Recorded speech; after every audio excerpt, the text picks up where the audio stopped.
I walked into my bedroom on a Tuesday afternoon and found my wife Emily in bed with two men. My jaw clenched as I stood there, watching her face go white with terror. The rage that hit me was cold and precise, the kind that comes from 12 years as a Navy SEAL, where emotion gets you killed. My name is Thomas Adamson, and I'm 35 years old. I didn't fall apart. I didn't run. When Jeffrey Whitmore and Dustin Parker attacked me days later on my own property, thinking they could intimidate me into silence, they learned exactly who they were dealing with. What followed wasn't just about catching cheaters. It was about making sure everyone who wronged me faced real, lasting consequences. Emily lost everything. Jeffrey's dealership crumbled. Dustin ended up behind bars. If you've ever been betrayed by someone you trusted, if you've ever wanted to see justice truly served, this is proof that sometimes the good guys win. But let me start from the beginning. Before I go any further, let me know in the comments where in the world you are watching from, and make sure to subscribe because tomorrow I will share a story you don't want to miss. I pulled into my driveway at 2 p.m. on a Tuesday, 3 days earlier than planned. Our training exercise in Virginia wrapped up ahead of schedule, and I figured I'd surprise Emily. We'd been married 6 years, and yeah, things had been distant lately with my deployment schedule, but I thought coming home early might help. The black Audi and silver BMW parked in front of my house stopped me cold. Nice cars, expensive. I didn't recognize either one. My gut tightened. That instinct you develop after years of ops work when something's off. I grabbed my duffel from the truck bed and walked to the front door, moving quietly out of habit. The house was too still, but I could hear sounds from upstairs. Voices, laughter. I climbed those stairs slowly, each step deliberate. Our bedroom door sat half open, and what I saw through that gap split my entire world in two. Emily, my wife, in our bed with two men, both of them at the same time. For exactly 3 seconds I stood there frozen, not from shock but from the sheer calculation of what I was seeing and what it meant. Emily's face went white when she spotted me. The two guys scrambled, grabbing for sheets, for clothes, for anything. "Thomas," Emily started, her voice shaking. "Don't." I cut her off, my voice cold and level. "Don't say my name. Don't say a word." The first guy, tall, maybe 40, with slicked back dark hair and an expensive watch glinting on his wrist, tried to play it cool. "Look, man, we didn't know she was—" "Shut your mouth," I said, stepping into the room. "Get dressed, all of you. You have 60 seconds. The second guy, younger, muscular, with tattoos running up his arm, had the audacity to smirk. "Or what? You gonna cry about it? She told us you were barely around anyway, man. Maybe if you paid more attention." I moved before he finished the sentence. 3 steps. My hand locked around his throat, and I slammed him against the wall hard enough that our wedding photo rattled in its frame. His eyes went wide, that smirk disappearing instantly. "I'm going to say this once," I said quietly, my face inches from his. "You're in my house. You're in my bed. With my wife. And you're going to talk to me like that?" I tightened my grip slightly. "I've killed men for a lot less. So here's what's going to happen. You're going to get dressed. You're going to give me your name, your phone number, and your address. And then you're going to leave. And if you ever come near my wife or my property again, I will end you. Do you understand?" He couldn't speak, just nodded frantically. I released him, and he crumpled, gasping. The other guy, the older one, was already pulling his pants on with shaking hands. "Jesus Christ, man, we're going. Names, numbers, addresses now." I pulled out my phone. The older guy stammered first. Jeffrey Whitmore, I own a car dealership downtown." He rattled off his number and address, hands trembling. The younger one, still rubbing his throat, managed to choke out, Dustin Parker. I'm a personal trainer." He gave me his information too, his bravado completely gone. "Get out," I said. "Both of you. Leave through the front door. Get in your cars. And remember that I know exactly who you are and where you live." They scrambled out like their lives depended on it, which in a way they did. Once their car doors slammed and engines started, I turned to Emily. She was still in that bed, still wrapped in our sheets, mascara running down her face. "How long?" I asked. "Thomas, How?" Long. She broke. 8 months. I met Jeffrey at a charity event. Dustin was my trainer. It just happened. 8 months. I let that sink in. 8 months of lies. 8 months of phone calls from overseas where I told her I missed her, where I counted down days until I could come home. So every time I called you, every time I told you I loved you, you were, "I'm sorry," she sobbed. "I was lonely. You're never here. You needed." I laughed, harsh and bitter. "You know what I needed? A wife who didn't destroy everything we built. But we don't always get what we need, do we? What are you going to do?" She whispered. "I'm going to make sure you regret this for the rest of your life." I said simply, "Pack a bag. You're leaving. Today. Right now. This is my house too. Not for long. You have 20 minutes. Then I'm calling the police and having you removed for trespassing." She knew I meant it. Emily grabbed clothes, threw things in a suitcase, crying the whole time. I stood there and watched, feeling nothing but cold fury burning through my veins. When she finally left, pulling out of the driveway in her car, I sat down in our living room and made a phone call. "Ricky," I said when he picked up, "I need a divorce attorney, the best one you know. Today." That same evening, at 7 p.m., I pulled into the parking lot of Angela Davis's law office in downtown San Diego. Ricky had called ahead, told her it was an emergency, and she'd agreed to meet me after hours. Her office was on the 3rd floor of a modern building, all glass and steel. Professional. I took the elevator up, my mind still numb from the afternoon's events. Angela met me at the door herself. She was in her 50s, sharp dresser and a navy business suit, with an intense gaze that made you feel like she was already 3 steps ahead of whatever you were about to say. "Thomas Adamson?" she asked, extending her hand. "Yes, ma'am." "Come in." "Ricky's already here." Ricky was sitting in one of the chairs across from her desk, still in his uniform from earlier. He stood when I entered, gripped my shoulder. "You doing okay?" "I'm handling it." Angela gestured for me to sit. Ricky gave me the basics over the phone. Wife, 6-year marriage, adultery discovered today. But I need details. Everything you can give me. I sat down and walked her through it. Coming home early, the 2 cars. Walking upstairs, finding Emily with Jeffrey Whitmore and Dustin Parker. Both of them. At the same time. Angela's expression didn't change, but she made notes on a legal pad in front of her. "You confronted them?" she asked. "I got their names, phone numbers and addresses," I said. Then I told them to leave. Emily packed a bag and left 20 minutes later. "Good. Did you threaten anyone? Make any statements that could be interpreted as coercion?" I thought back. I told the younger one, Dustin, that I'd killed men for less. And I put my hand on his throat when he mouthed off. But that was it. Angela wrote that down. "Understood. Physical contact with one of the men.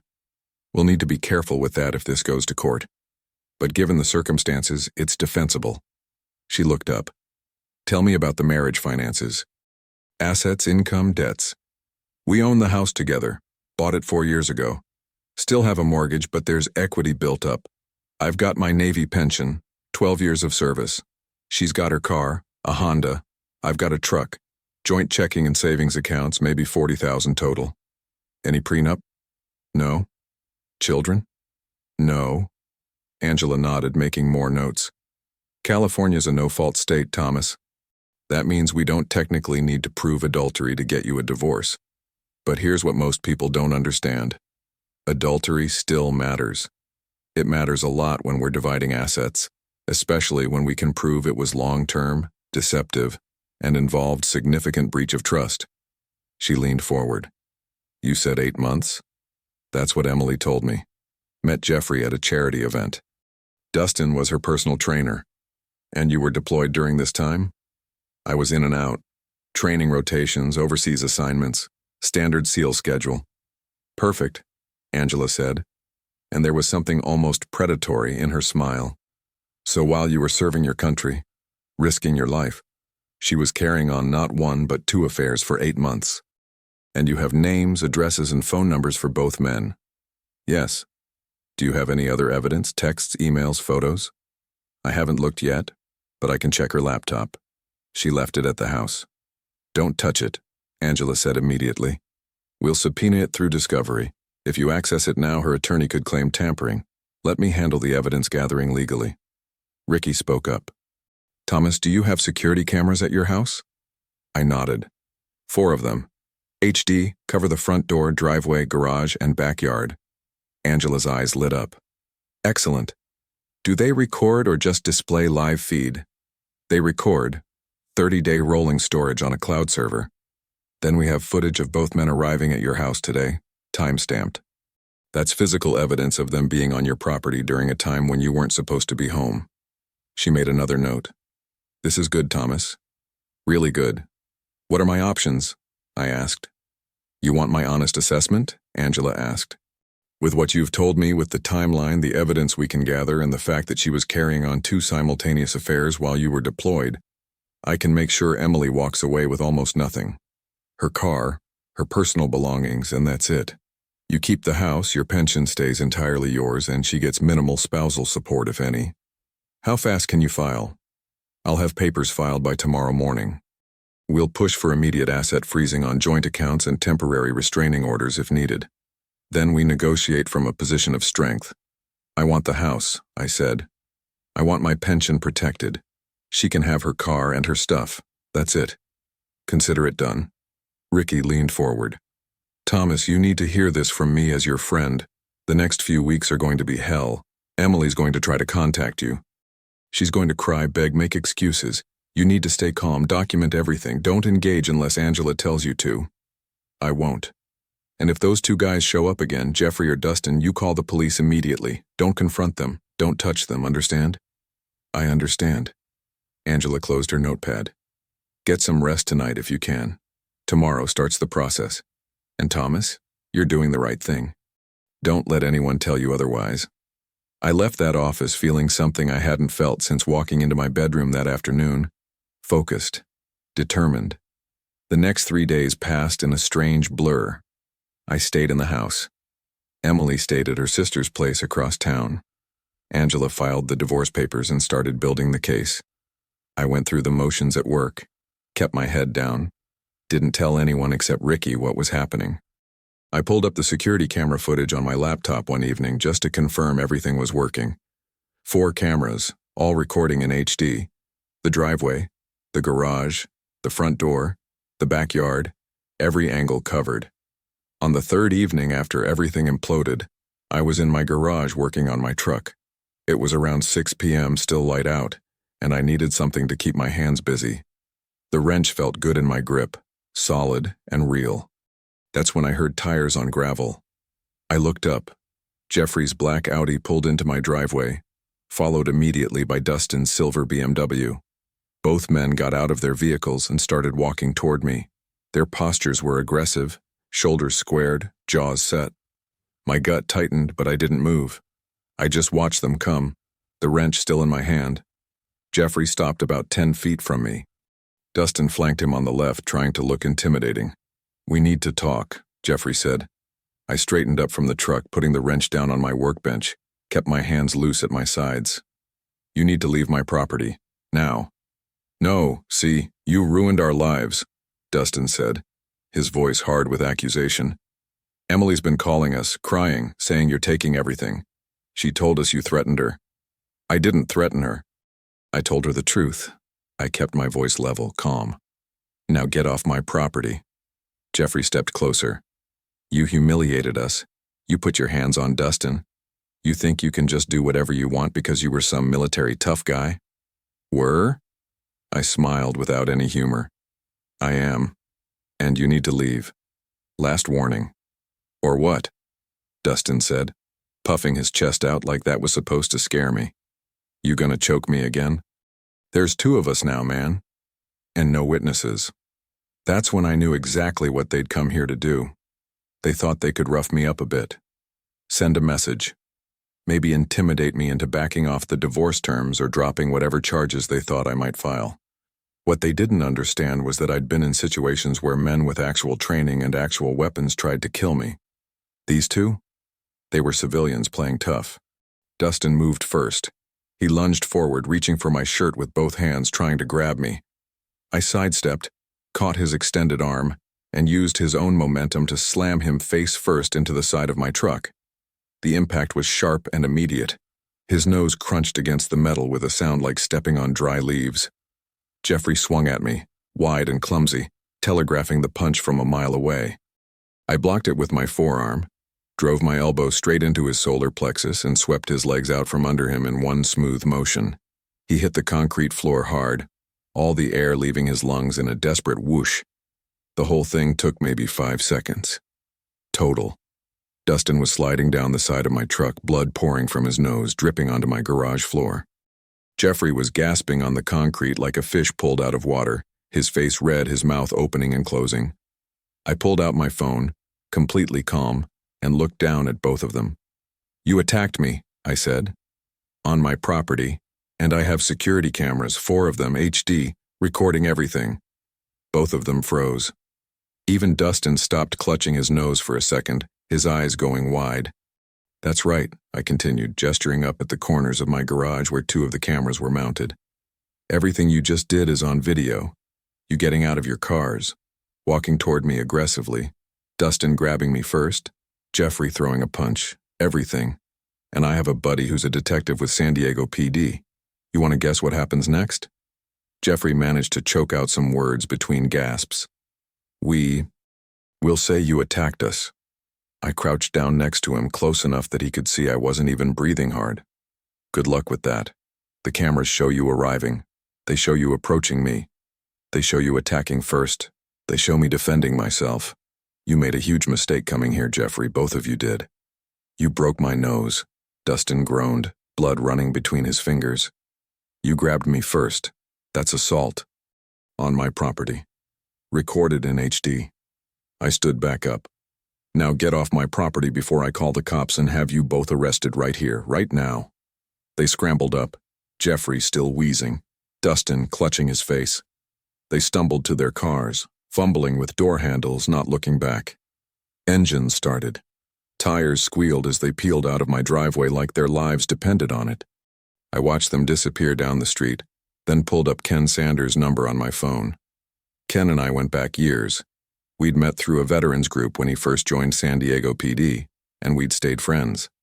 He picked up on the second ring. "Thomas, what's up?" "Ken, I need to report an assault. 2 men just attacked me on my property tonight, and I have it all on camera." There was a brief pause. "You okay?" "I'm fine." "They're not. I'm coming over, don't touch anything, I'll be there in 20. "Thanks, Ken." I hung up and looked around my garage. Everything was exactly as it had been, except for some blood drops on the concrete and a small dent in the side of my truck where Dustin's face had connected. Worth it. Ken showed up in 20 minutes, just like he said he would. He pulled up in an unmarked sedan, dressed in jeans and a polo shirt, off-duty but all business. I met him at the garage door. "You really okay?" he asked, looking me over. "Not a scratch on me. Can't say the same for them." He nodded, pulling out a notebook. "Let's see the footage." I led him inside to my home office where I kept the security system monitor. I pulled up the recordings from all 4 cameras, syncing them to 6:15 p.m., right before Jeffrey and Dustin arrived. Ken leaned forward, watching intently as the footage played, the black Audi pulling in, the silver BMW right behind it, both men getting out, their body language aggressive from the start. The walk toward my garage, Jeffrey's gestures animated, clearly agitated. Me straightening up from my truck, setting down the wrench. The conversation, no audio but the body language, spoke volumes. Dustin stepping in close, grabbing my shirt with both hands. My response, fast and controlled. Jeffrey swinging, me blocking and dropping him. The whole thing over in seconds. Ken rewound it, watched it again. Then a third time. "This is crystal clear, Thomas. Textbook self-defense. They approached you on your property, initiated physical contact, threw punches. You responded with appropriate force." He looked up at me. "I'm filing assault charges against both of them. Tonight." "Good." He spent the next hour taking my formal statement, documenting everything from the bedroom discovery on Tuesday through tonight's attack. He wrote down Jeffrey's and Dustin's full names, addresses, vehicle descriptions, every detail. "The DA's office is going to love this.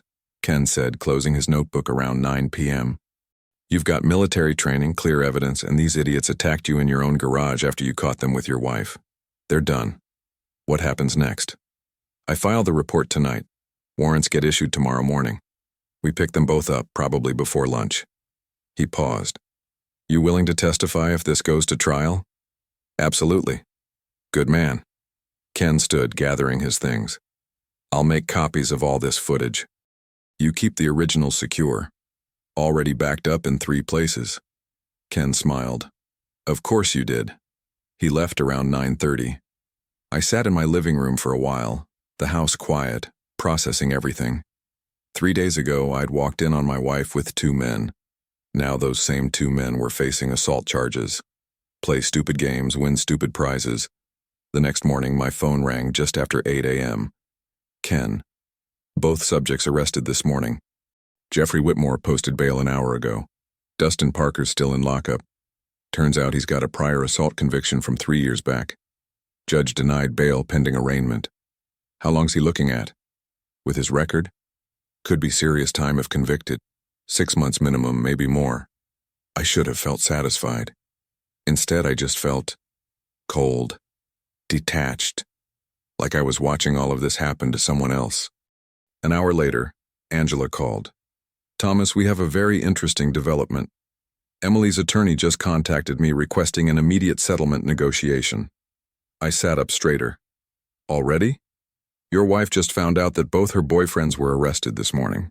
Jeffrey made bail, but Dustin's in jail. Emily is, and I quote, terrified this is going to become a public scandal. She wants to settle quickly and quietly. What are you recommending? That depends on what you want. We have enormous leverage right now. Adultery, criminal charges against her lovers, public embarrassment. We could push for substantial financial penalties. No, I cut her off. Here are my terms, Angela. I keep the house. Full stop. I keep my entire military pension with 0 division. Emily gets nothing, absolutely nothing from my military benefits. She can have her car and her personal belongings. That's it. Angela was quiet for a moment. Thomas, you could push for more. Given the circumstances, I don't want her money, I just want her gone, and I want everyone involved to understand they can't touch me, make it happen. All right. I'll present the terms today. 3 days later, Angela called again. Emily signed. Didn't contest a single term. Her attorney advised her that fighting would only make everything worse, especially with criminal charges pending against Jeffrey and Dustin. Good. Thomas, I've been doing this for 25 years. I have never seen someone walk away from a divorce this decisively. You won, completely. I didn't win anything, Angela. I just didn't lose. A week after the garage attack, Angela called one final time. It's official. Divorce finalized. Emily has vacated all claims to the property and your benefits. You're free. Free. Funny word for it. But I'd take it. 2 weeks after the divorce finalized, I walked into the San Diego courthouse on a Wednesday morning. The building smelled like floor polish and stale coffee, a scent I'd come to associate with bureaucracy and waiting. Prosecutor Carla Robinson met me outside courtroom 4B. She was mid-40s, sharp eyes, carried a trial binder thick enough to be a weapon. Mr. Adamson, she said, shaking my hand. Thanks for coming. This should be straightforward. The video evidence makes both cases about as clear-cut as they get. Good. Judge Jensen's presiding. He's fair, no nonsense, doesn't tolerate games. She glanced at her watch. We're doing Whitmore first, then Parker after lunch. You ready to testify? I've been ready since they showed up at my house. Judge Albert Jensen was exactly what Carla described. Older guy, gray hair, stern expression that probably made lawyers nervous. He called Jeffrey's hearing to order at 9 a.m. sharp. Jeffrey sat at the defense table looking significantly less confident than he had in my garage. His attorney, some guy in an expensive suit who kept adjusting his tie, whispered something to Jeffrey before the proceedings started. I took the stand and placed my hand on the Bible. Told the truth, the whole truth, nothing but. Mr. Adamson, Carla said, please describe for the court the events of Tuesday, October 15th, beginning with your arrival home. I walked through it, coming home early, the 2 cars, finding Emily in our bed with Jeffrey Whitmore and Dustin Parker. how I demanded their information before ordering them out of my house. Jeffrey's attorney shifted uncomfortably when I described that part. Then I got to the garage attack 3 days later. Jeffrey Whitmore and Dustin Parker arrived at my property around 6 p.m. Both of them got out of their vehicles and approached me in an aggressive manner. Mr. Whitmore accused me of ruining their lives. Mr. Parker made threats. I told them multiple times to leave my property. Mr. Whitmore ignored those warnings and threw a punch at me. I defended myself. Carla played the security footage on a screen visible to the entire courtroom. You could have heard a pin drop. The video showed everything exactly as I'd described. Jeffrey and Dustin arriving, walking toward me with hostile body language, me warning them, Dustin grabbing my shirt, Jeffrey swinging, my response taking all of 5 seconds. Jeffrey's attorney stood.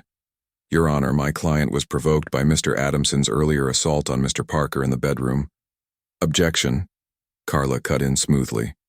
The video clearly shows Mr. Adamson giving both men multiple orders to vacate his property before defending himself. There was no assault in the bedroom. Mr. Adamson removed trespassers from his home. And this hearing is about what happened on October 18th, not October 15th. Judge Jensen looked at Jeffrey's attorney over his glasses. Sustained. Counsel, do you have any actual defense here, or are we wasting the court's time? The attorney deflated. Your Honor, I'd like to request a recess to discuss a possible plea arrangement. Granted, 30 minutes. 25 minutes later, Jeffrey took a plea deal.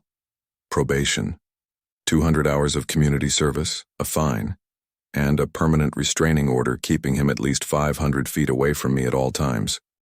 Jeffrey's attorney leaned over and said something to Jeffrey I couldn't quite hear, but I caught the words, dealership and reputation damage. Jeffrey's face went pale. Good. Dustin's hearing started right after lunch. His case was worse. The prior assault conviction from 3 years back hung over everything like a dark cloud. Dustin sat at the defense table in an orange jumpsuit, hands cuffed. He wouldn't look at me. I testified again. Same story, same video. Dustin's public defender, a tired-looking woman named Patricia Morales who'd clearly drawn the short straw, tried her best. Your Honor, my client maintains he was acting in self-defense after being assaulted by Mr. Adamson days earlier. Carla stood. The video contradicts that entirely. Mr. Parker initiated physical contact. He grabbed Mr. Adamson's shirt. The footage is unambiguous. Judge Jensen watched the video again. Shook his head. Mr. Parker, you have a prior assault conviction. You traveled to Mr. Adamson's property. You initiated physical contact. You attacked him in his own garage. He looked at the public defender. I'm ordering your client held for trial without bail. He's a danger to others. Dustin finally looked up, panic flooding his face. Your Honor, please, you should have thought about that before you assaulted someone on their own property, Mr. Parker. 2 weeks later, Carla called me. Dustin Parker took a plea. 6 months in county jail, probation after release, restraining order. He's done. Good. You did well, Thomas. Both of them faced real consequences. They earned them. That evening, I got home to find a voicemail waiting. Emily. I almost deleted it without listening, but curiosity got the better of me. Thomas, please, I know you're angry and you have every right to be, but this is destroying my life. Jeffrey won't talk to me. Dustin's in jail. Everyone knows what happened. My family won't speak to me. Please, can't we just move past this? I made a mistake. I know I did. But does everyone have to suffer? Her voice cracked at the end. I stared at my phone for a long moment. Then I deleted the message. You want mercy, Emily? You should have thought about that before you brought 2 men into our bed. Actions have consequences. And I was done being the understanding husband.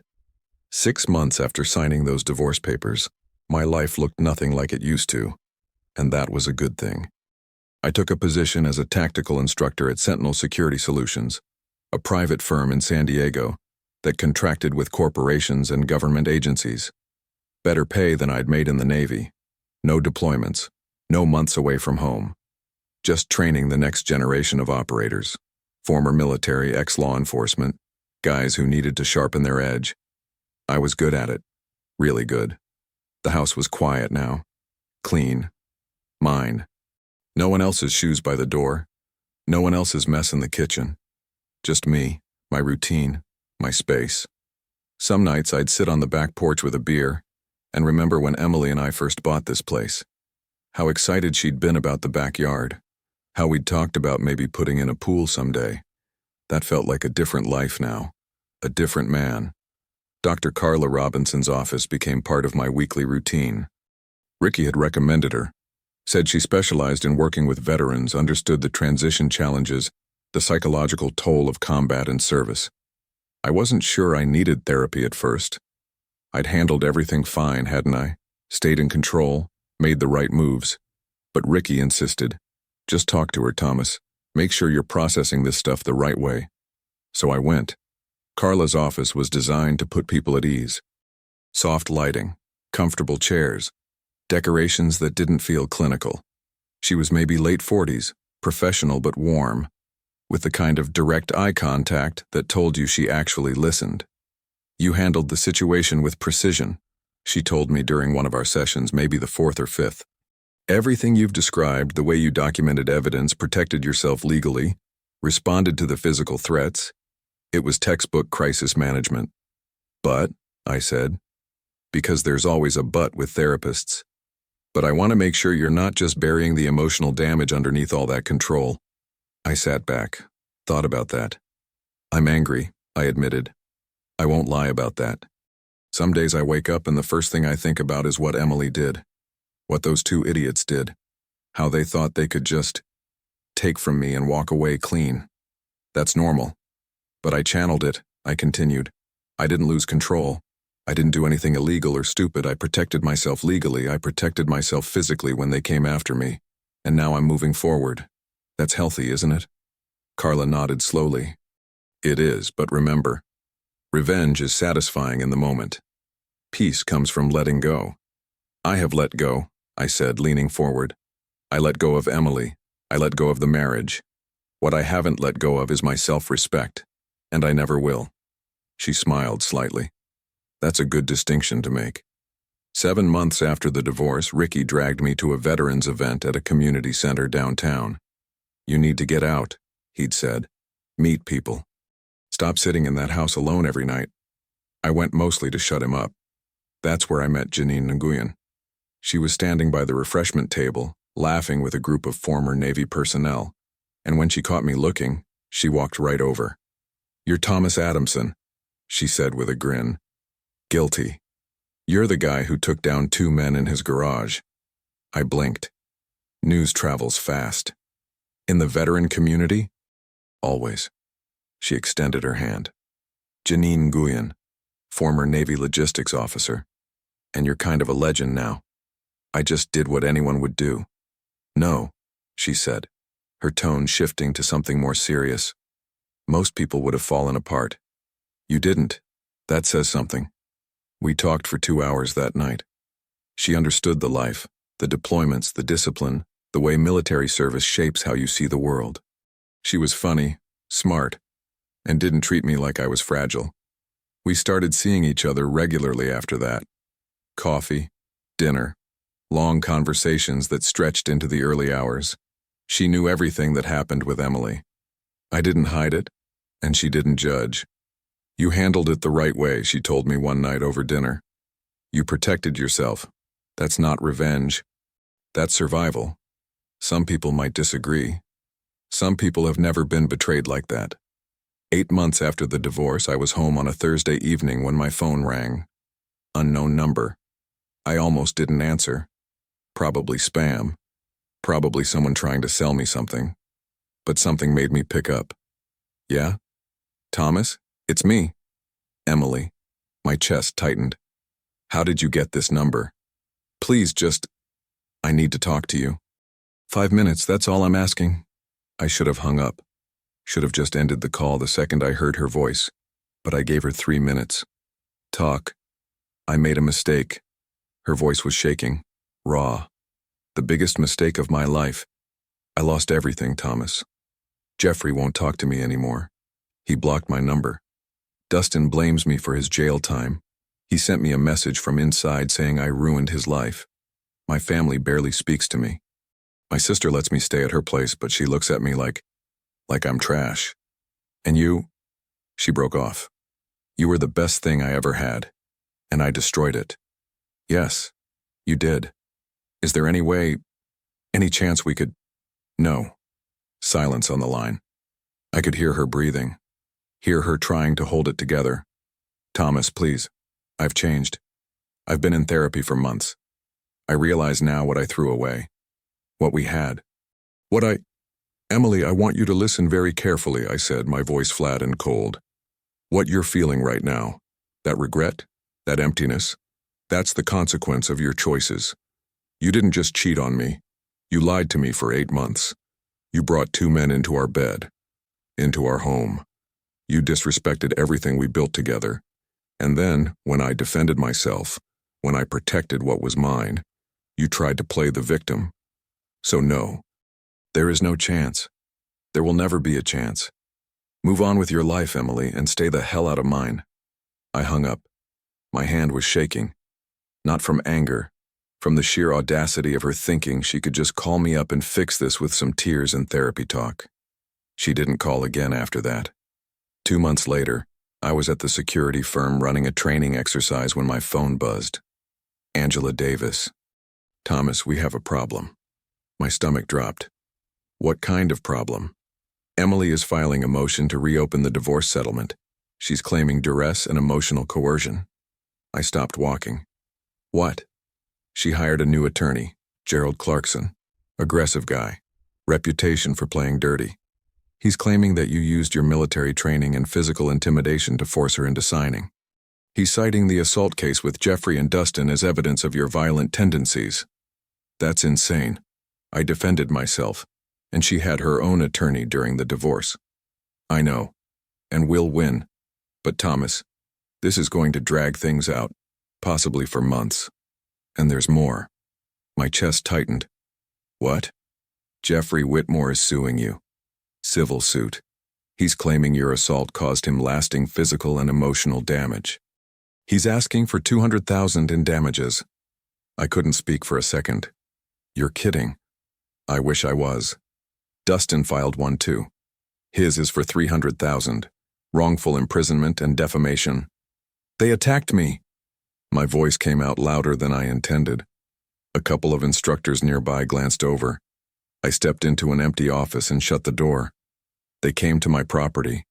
They threatened me. They threw punches. I have video of everything. And we'll use that video to beat both suits, Angela said firmly. But Thomas, this is going to be expensive. Legal fees, court costs, time. They're trying to bleed you dry. Emily coordinated this. It wasn't a question. I suspect so, but we can't prove it, not yet. For the first time since this whole nightmare started, I felt genuinely shaken. Not scared, but the sheer audacity of them trying to turn this around on me was almost overwhelming. You ever have that moment where you realize people will do anything to avoid facing what they've done? Where they'll twist reality itself just to make themselves the victim? Angela, I did everything right, everything legal, and they're still coming after me. I know, but we're going to fight back, hard. I'm filing counter motions this week. And Thomas? We're going to destroy every single one of these claims. That evening I was sitting on my back porch staring out at nothing. The sun had set an hour ago. I hadn't moved. Hey. I looked up. Janine was standing in the doorway, her expression soft but concerned. Angela called me, she said, walking over. I'm listed as your emergency contact, remember? This is insane, I said quietly. I did everything right, everything legal, and they're still coming after me. She sat down next to me, took my hand. So fight back. You're good at that. I'm tired of fighting, Janine. I know. She squeezed my hand. But you're not alone this time. You've got people in your corner. Angela's the best. And you've got me. We'll get through this. Together. 2 weeks after Angela dropped the bomb about the lawsuits, I met her at her office to go over the counter strategy. She had papers spread across her conference table like a battlefield map, which I suppose it was. Emily's motion first, Angela said, tapping a thick folder. I've filed counter motions that demolish her duress claims.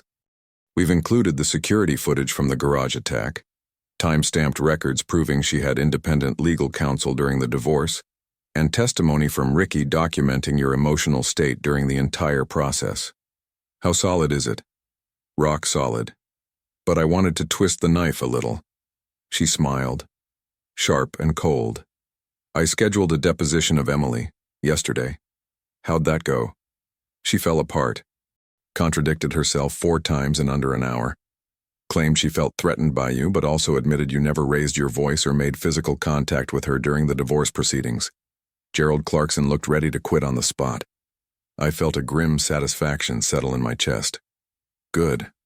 For Jeffrey's suit, I went scorched earth. Angela continued, pulling out another file. Subpoenaed his business records. Guess what I found? What? Embezzlement. Not a massive amount, just enough to be a felony.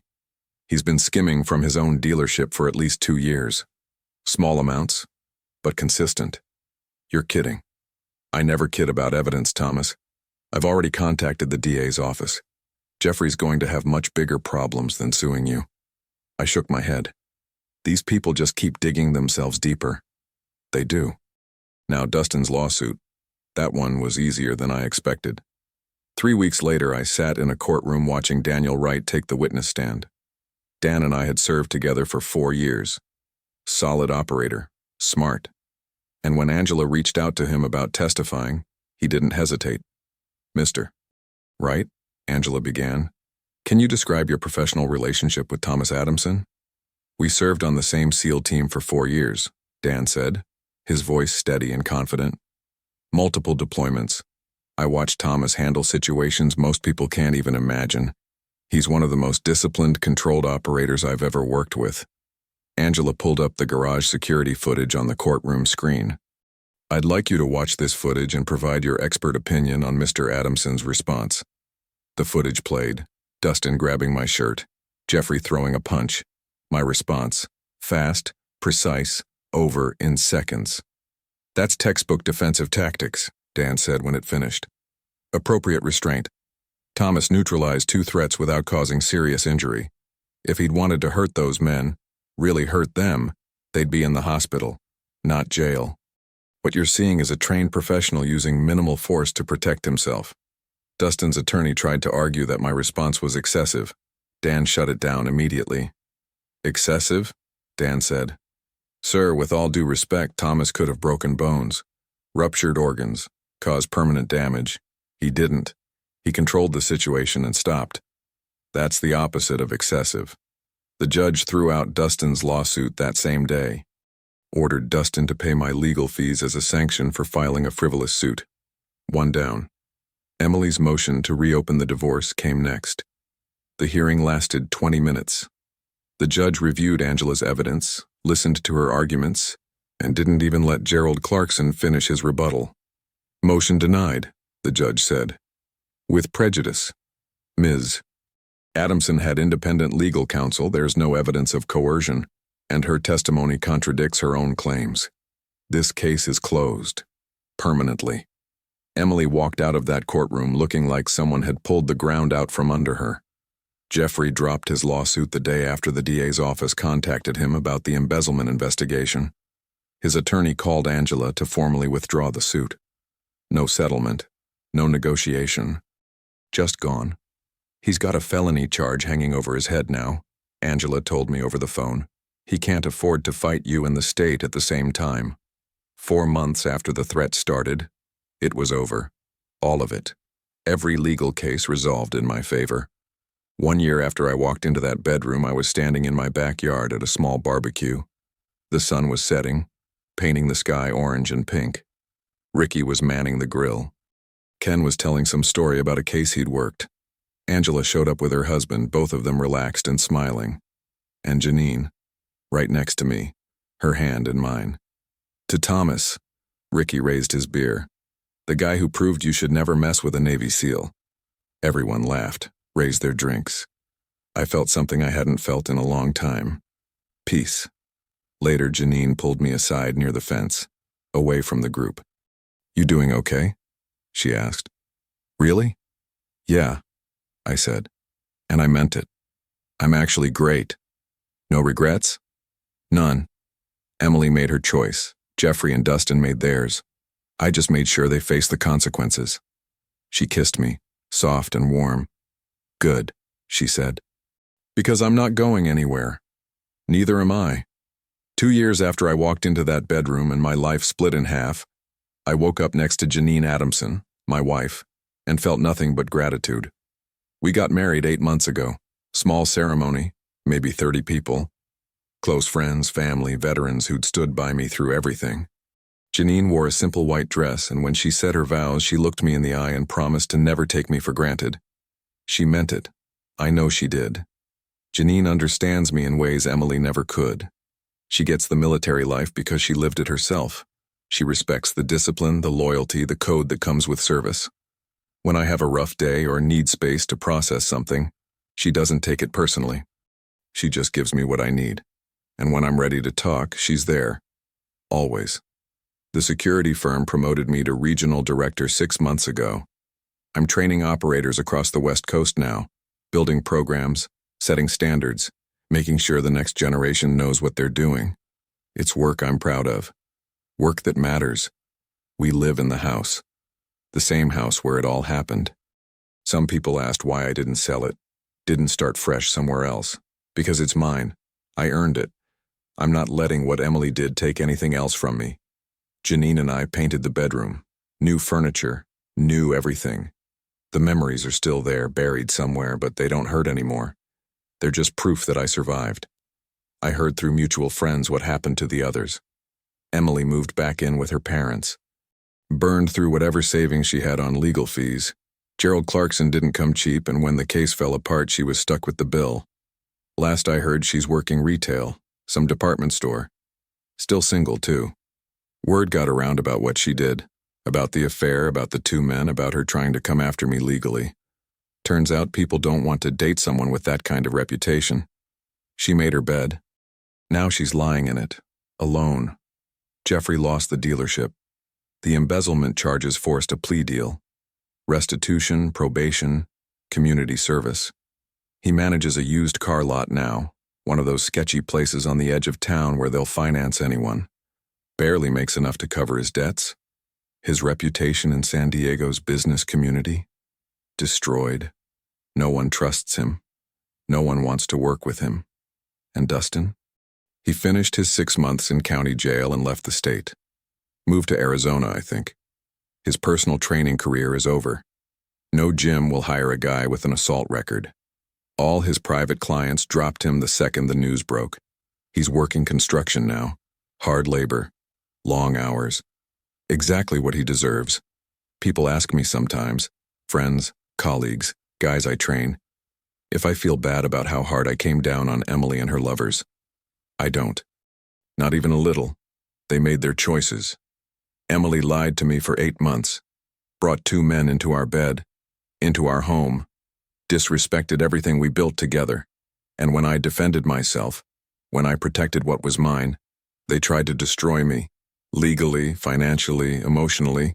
So no, I don't feel bad. I made sure justice was served. That's it. That's all. You want to call it revenge? Fine, but revenge implies I did something wrong. I didn't. I just made sure actions had consequences. And they did. Oh, they did. I wake up every morning next to Janine. I go to a job I love. I come home to a house that's filled with peace, not chaos. And I sleep like a baby every single night. Because I know deep in my bones that the people who wronged me got exactly what they deserved. Some betrayals don't deserve forgiveness. They deserve the full weight of their own actions coming back to crush them. Emily wanted comfort and excitement without consequences. She got consequences. Jeffrey and Dustin wanted to intimidate me, scare me into silence. They got 6 months in jail and ruined careers. Me? I got my life back.